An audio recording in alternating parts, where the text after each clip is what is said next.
Un vēl es iepriekš arī brīdinu, ka atšķirībā no citām prezentācijām, tas mans skatījums uz dzīvi, uz pasauli un vispārējām lietām ir tās plašāks. Un no daudz, teicu, tā lielāks skapums un līdz ar tās domas ir arī daudz tālāks, plašāks un dziļākas. Nedaudz īsti par mani. Es jau 7 gadus kā darbojos pasaules finanšu tirgos un katru dienu principā es sadaru ar pasaules dažiem no gudrākiem cilvēkiem par to, kas notiks nākotnē. Un jāsaka, ka godīgi, ka es uzvaru daudz biežāk nekā es zaudēju. Es nepelnu naudu runājot vai rakstot par nākotni. Es pelnu naudu, liekot savu naudu uz to. Un vai man ir ko ēst vai nav ko ēst, tas ir atkarīgs no tā, cik pareizi es esmu bijis. Pirms gada es izstrādāju kopā ar citiem jauniešu vīziju par to, kādai vajadzētu izskatīties Latvijā 2030. gadā. Sākotnēji tā radikāli atšķirās no ekspertu piedāvātajām versijām. Tomēr gala rezultātā visas mūsu idejas svarīgākās ir aizgājušas Latvijas 2030 ilgspējīgas attīstības stratēģiju. Līdz ar to var uzskatīt, ka projekts ir sekmīgs. Pēc šī projekta man bija tikšanās ar ministru prezidentu, kur viņš aicināja izstrādāt rekomendācijas, kas palīdzētu sagatavot Latvijas izglītības sistēmai 21. gadsimtam konkurēt spējīgi jaunieti. Šīs rekomendācijas tika prezentētas oktobrī. No sabiedrības bija ļoti plašs atbalsts, arī no speciālistu viedokļa bija plašs atbalsts. Es gan godīgi atzīšos, ka ar kodu man es nerunāju, tāpēc, ka es sapratu, ka ar sienas var runāties arī savā istabā. Tas mans politiskais viedoklis. Pirms šīs prezentācijas man bija domāju, stāstīt vai nestāstīt, jo es cilvēks, kurš pieredzes darīt, nevis runāt, un līdz ar to man arī īpaši nepatīk daudz runāt par lietām. Tomēr es sapratu, ka ir dažas lietas, kuras ir ļoti svarīgi pateikt, un ir ļoti svarīgi, ka Latvijā šīs lietas saprot pēc iespējas vairāk cilvēku, jo vairāk cilvēku sapratīs un spēs tās izmantot, jo lielāk un skaistāk varētu būt arī mūsu valsts nākotne.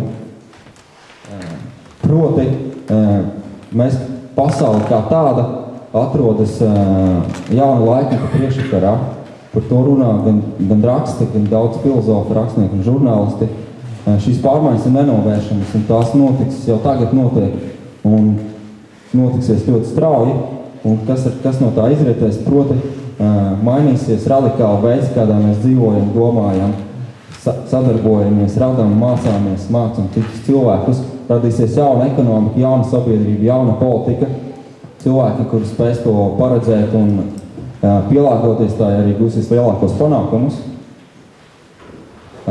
Šajā brīdī, kad mēs visi domājam par krīzi, jāsaka, ka tas bija Jaunzēlandē, es diezgan daudz dzirdēju no tiem cilvēkiem, kur viņi visu laiku čīstēja par krīzi. Es viņiem teicu, atbrauciet uz Latviju, tad jūs redzēsiet, kāda ir krīze. Tajā pat laikā, kad es to teicu, es sapratu, ka noteikti kāda Āzijas vai Āfrikas pārstāvji šajā brīdī atrodoties Latvijā domā tieši tāpatās. Un kas patiesībā krīze ir nekas cits kā vienkārši. Proti, cilvēki vai šodien nevar darīt to, ko viņi darīja vakar, un tas, ko viņi prata vakar, tas šodien nav nepieciešams citiem.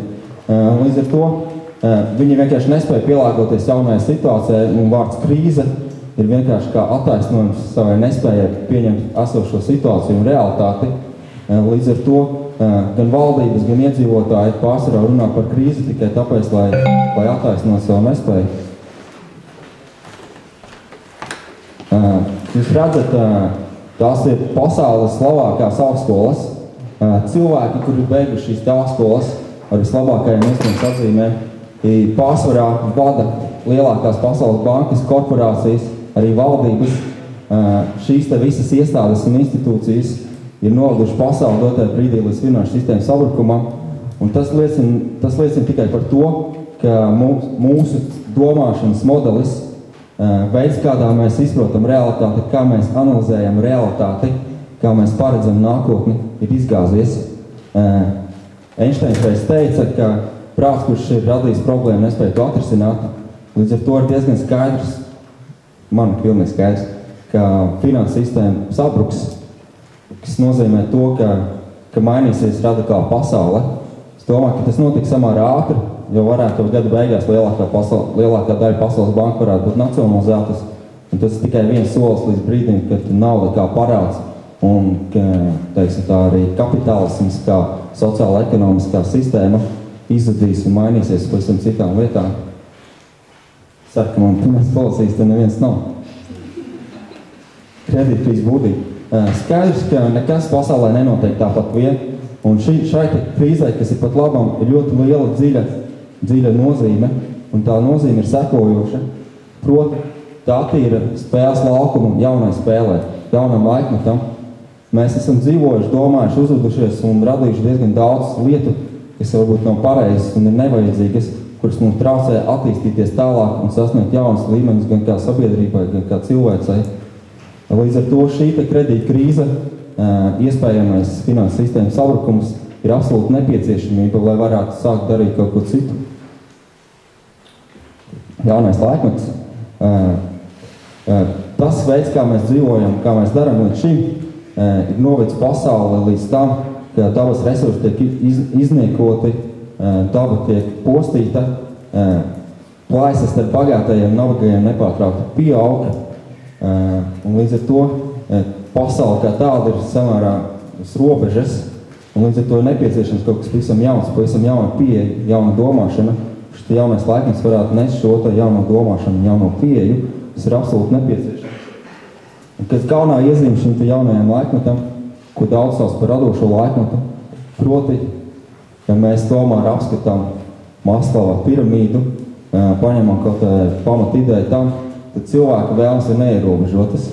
Un ja cilvēka vēlmes ir neierobežotas, tas nozīmē, ka arī iespējas apmierināt šīs vēlmes ir neierobežotas. Tas nozīmē, ka ir neierobežotas iespējas radīt jaunas industrijas, jaunas darba vietas un radīt arī jaunas uzņēmumus. Vienīgais, kas ierobežo, ir cilvēka iztēle. Dabas resursi? Dabas resursi ir neierobežoti. Es pēc tam varu komentēt. Skaidrs, ka ir grūti paredzēt kādu, neiespējami pateikt kādu būs nākotne, tomēr ir dažas lietas, kuras novērojot, ir iespējams pateikt, aptuveni izprast, kāda tā varētu būt. Šeit ir tikai dažas no šīm idejām. Pirmā no tām idejām lielajām pārmaiņām ir proti pilnībā mainīsies biznesa kā tāds, biznesa domāšana, un jaunais biznesa modelis, kurš jau tagad pelna miljonus un miljardus, vai arī vērts miljonus un miljardus, proti savu pamatproduktu atdošanu pa velti un pelnīšanu no pakalpojumiem. Tā ir fundamentāli pavisam cita pieeja, jo šim daudziem cilvēkiem ļoti grūti atdot kaut ko viņi radījuši pa velti citiem. Es biju Jaunzēlandē, un tur bija divas interesantas lietas. Viens cilvēks, ielas mākslinieks uzstājās, uzstāšanās bija vienkārši fantastiski skaista, bet viņš pēc 10 minūtēm viņš teica, ka jums obligāti aizejot man jāsamaksā $10 tajā pat laikā. Un tad, kad viņš to pateica, vismaz 15 cilvēki pagriezās un aizgāja projām. Tajā pat laikā blakus bija meitene, kura zīmēja uz ielas dažādus gleznojumus un vienkārši uzrakstījis, esmu tāda meitene no Austrālijas, man šeit patīk, paldiet man zīmējumu, tāds ir mans ēpasts. Un tas ir pavisam jauns, pavisam cita pieeja. Lai spētu realizēt šādu pieeju, ir jābūt ļoti lielai pašapziņai un pārliecībai par sevi, par to, ka tas, ko es spēju, ko es daru, ir nepieciešams kādam citam. Komunikācija attīstība pilnībā mainīs arī darba vidi kā tādu. Tagad ir iespējams jebkuru darbu darīt, jebkurā vietā. Līdz ar to ik viens no mums konkurē ar jebkuru cilvēku pasaulē, ja tas ir intelektuāls darbs. Tas dot arī iespēju radīt globālus uzņēmumus dažās dienās. Tas dot iespēju sadarboties pavisam citā līmenī, kas nozīmē to, ka līdz šim darba spēka tirgu, darba tirgu galvenā attiecība bija vertikālā, proti bija priekšnieks un viņam bija padotie, tad tagad galvenais vadīšanas modelis ir sadarbība, horizontālā pakļautība, proti cilvēki sadarbojas savā starpā un neviens nav pakļaus nevienam.